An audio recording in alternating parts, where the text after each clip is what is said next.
स्वागत है दोस्तों। यूजीसी नेट एग्ज़ाम दिसंबर 2023 की एप्लीकेशन की शुरुआत हो चुकी है। एमपी लोक सेवा आयोग के असिस्टेंट प्रोफेसर एग्ज़ाम की डेट भी घोषित हो चुकी है। ऐसे में हिंदी की तैयारी की शुरुआत हम करते हैं यहाँ पे, और हिंदी भाषा की संवैधानिक स्थिति के बारे में हम यहाँ जानेंगे। तो शुरुआत करते हैं। भारत के संविधान में 14 सितंबर 1949 ईस्वी को हिंदी को राजभाषा के रूप में मान्यता प्रदान की गई। कब?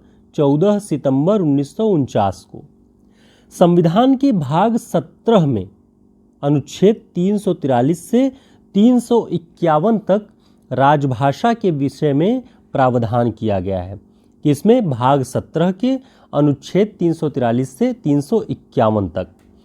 इसके अलावा संविधान की 8वीं अनुसूची में 22 भारतीय भाषाओं को मान्यता प्रदान की गई है। मूल संविधान की 8वीं अनुसूची में कुल 14 भाषाएं सम्मिलित थीं। यानी संविधान के आरंभ में, संविधान की रचना के समय, उसमें कुल 14 भाषाएं ही 8वीं अनुसूची में, ध्यान रखना है कि जो भाषाएं भारत की शामिल की गई हैं वो 8वीं अनुसूची में हैं। और ये 14 निम्न हैं: असमिया, बंगला, गुजराती, हिंदी, कन्नड़, कश्मीरी, मलयालम, मराठी, उड़िया, पंजाबी, संस्कृत, तमिल, तेलुगु और उर्दू। ये 14 जो भाषाएं थी, ये संविधान के निर्माण के समय 8वीं अनुसूची में शामिल की गई थी। इसके अलावा बीच बीच में अन्य भाषाओं को भी 8वीं अनुसूची में शामिल करने की मांग उठी, और तमाम संविधान संशोधनों के द्वारा कुछ और भाषाओं को शामिल किया गया, जिनका विवरण हम देखते हैं कि 21वें संविधान संशोधन अधिनियम 1967 में 1967 में सिंधी भाषा जोड़ी गई। यानी 14 जो भाषाएं थी हमारी, उसमें एक सिंधी 1967 में जोड़ी गई, तो कुल संख्या हो गई 15। उसके बाद 71वें संविधान संशोधन अधिनियम 1992 के द्वारा 15 में 3 और भाषाओं, कोंकणी, नेपाली और मणिपुरी को जोड़ने का प्रावधान किया गया, जिससे इनकी संख्या बढ़कर 15 से 18 हो गई। उसके बाद 1992वें संविधान संशोधन अधिनियम 2003 में इन 18 जो अब तक की संख्या थी, उसमें बोडो, डोंगरी, मैथिली और संथाली 4 और भाषाओं को जोड़ा गया, और जिससे इसकी संख्या बढ़कर 22 हो गई। तो हमें ये तीनों संविधान संशोधन अधिनियम ध्यान रखने हैं, और हर अधिनियम में कौन कौन सी भाषाएं जोड़ी गई वो हमें ध्यान रखने हैं, जो कि बहुत ही इम्पॉर्टेंट है। अब हम देखते हैं कि इन अनुच्छेदों में जो संविधान के भाग 17 में अनुच्छेद 343 से 351 तक राजभाषा के विषय में जो उपबंध किए गए हैं, वे क्या क्या हैं। अनुच्छेद 343, भारतीय संघ की राजभाषा हिंदी व लिपि देवनागरी होगी, और भारतीय अंकों का जो रूप होगा वह अंतर्राष्ट्रीय होगा। तो अनुच्छेद 343 यह कहता है कि संघ की राजभाषा जो है वो हिंदी होगी और उसकी लिपि देवनागरी होगी। अनुच्छेद 344 कहता है कि राष्ट्रपति आरंभिक 5 वर्षों के बाद से प्रत्येक 10 वर्षों पर राजभाषा आयोग का गठन करेगा। यानी राजभाषा जब संविधान में दर्ज की गई 14 सितंबर 1949 को, उसके 5 वर्षों के बाद से प्रत्येक 10 वर्षों पर राजभाषा आयोग का गठन करेगा। आयोग हिंदी भाषा के आधिकारिक और शासकीय प्रयोजनों में प्रयोग की हिंदी के प्रयोग की सिफारिश करेगा।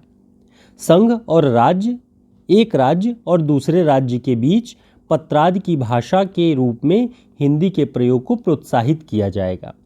संघ और राज्य के बीच में कोई अगर पत्र आदि होता है, या एक राज्य दूसरे राज्य से कोई पत्र आदि एक दूसरे के बीच में लिखता भेजता है, तो उसकी भाषा हिंदी हो, ऐसा प्रयोग प्रोत्साहित करना अनुच्छेद 343 में दिया गया है।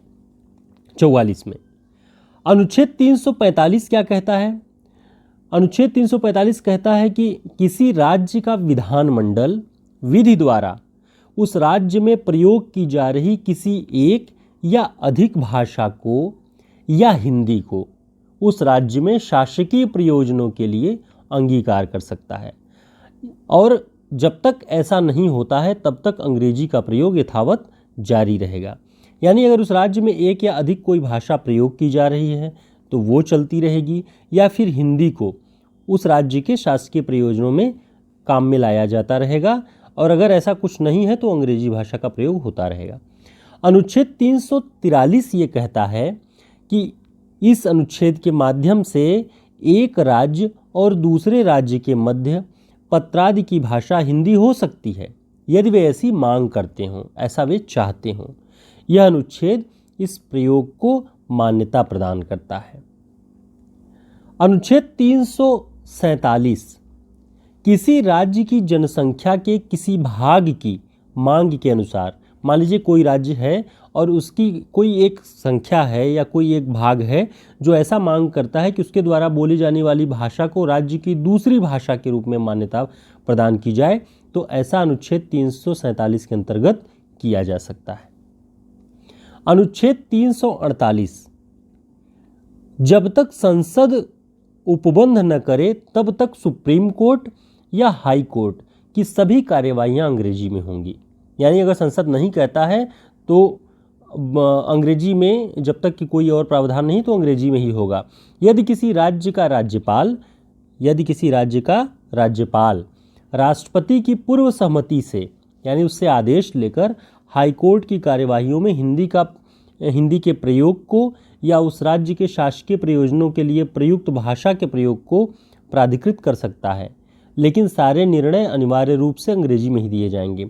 यानी राज्यपाल चाहे तो राष्ट्रपति से पूर्व अनुमति लेकर हाईकोर्ट की कार्यवाहियों को हिंदी के माध्यम से या हिंदी में कर सकता है, करने का आदेश दे सकता है, लेकिन हाईकोर्ट के द्वारा जो भी डिसीजंस दिए जाएंगे वो अनिवार्य रूप से अंग्रेजी में होंगे। अनुच्छेद 349 राष्ट्रपति भाषा के संदर्भ में किसी भी विधेयक पर राजभाषा आयोग और भाषा समिति के प्रतिवेदन पर विचार करेगा, उसके बाद ही वह विधेयक संसद में पेश किया जा सकेगा। अर्थात राष्ट्रपति के पूर्वानुमति के बिना भाषा संबंधी कोई विधेयक संसद में प्रस्तुत नहीं किया जा सकता, यह अनुच्छेद 349 कहता है। अनुच्छेद 350 ये कहता है कि कोई व्यक्ति संघ या राज्य के किसी अधिकारी को संघ या राज्य में प्रयोग होने वाली किसी भी भाषा में अपनी शिकायत के लिए आवेदन करने के लिए अधिकार रखता है। आगे इसी में और भी है कि अल्पसंख्यक वर्गों के लिए कुछ प्रावधान है अनुच्छेद 350 के अंतर्गत कि भाषाई अल्पसंख्यक वर्गों के बच्चों को उनकी मातृभाषा में शिक्षा प्राप्त करने का अधिकार होगा। भाषाई अल्पसंख्यक वर्गों के लिए राष्ट्रपति एक अधिकारी नियुक्त करेगा जो उनके भाषाई हितों की रक्षा करेगा। उसके निर्देशों को राष्ट्रपति संसद में रखवाएगा और राज्य की सरकारों को भी भिजवाएगा। तो ये अनुच्छेद 350 भाषाई अल्पसंख्यक वर्गों के लिए प्रावधान करता है। अनुच्छेद 351 संघ का यह कर्तव्य होगा कि वह हिंदी भाषा का प्रसार एवं विकास करे। 8वीं अनुसूची में सम्मिलित सभी भाषाओं की शैलियों और पदों को आत्मसात करके सामासिक व मिलीजुली संस्कृति को बढ़ावा दे। मुख्य रूप से संस्कृत और गौड़ रूप से अन्य भाषाओं की बोलियों का प्रयोग किया जा सकता है हिंदी के प्रसार में। तो कुल मिलाकर के ये है कि अन्य भाषाओं से भी हम हिंदी को समृद्ध करें, ऐसा अनुच्छेद 351 प्रावधान करता है। इसके अलावा संविधान के भाग 5 के अनुच्छेद 120 में संसद में जो भाषा प्रयोग की जाती है उसके बारे में प्रावधान किया गया है। इसके अंतर्गत संसद का कार्य अंग्रेजी या हिंदी में किया जाएगा, लेकिन इसके अलावा अगर कोई सदस्य अपनी मातृभाषा में सदन में संबोधित करना चाहता है तो वह पीठासीन अधिकारी की अनुमति से अपनी मातृभाषा में संसद में संबोधित कर सकता है। संविधान के भाग 6 के अनुच्छेद 210 में राज्य विधानमंडलों, अभी हमने देखा ऊपर कि संविधान के भाग 5 के 120 अनुच्छेद में संसद की भाषा के बारे में, और अब हम यहाँ देख रहे हैं कि संविधान के भाग 6 के अनुच्छेद 210 के अंतर्गत राज्य विधानमंडलों की भाषा के बारे में प्रावधान है, जिसके अंतर्गत विधानमंडल में राज्य की राजभाषा या हिंदी या अंग्रेजी में कार्य किया जा सकता है। और विधानमंडल का कोई सदस्य, जैसे संसद का कोई सदस्य अपनी मातृभाषा में सदन में संबोधित कर सकता है, वैसे ही विधानमंडल का कोई भी सदस्य अपनी मातृभाषा में संबोधित करने की अनुमति पीठासीन अधिकारी से प्राप्त कर सकता है। तो हिंदी भाषा के संबंध में जो भी नियम, जो भी अनुच्छेद बनाए गए हैं, उसका हमने यहाँ पर विवरण देखा और यह परीक्षा की दृष्टि से बहुत ही महत्वपूर्ण है, बहुत उपयोगी है, जो आपके काम आएगा। आगे हम और भी विषयों पर महत्वपूर्ण जानकारियाँ लेकर के आपके समक्ष उपस्थित होंगे। बहुत धन्यवाद।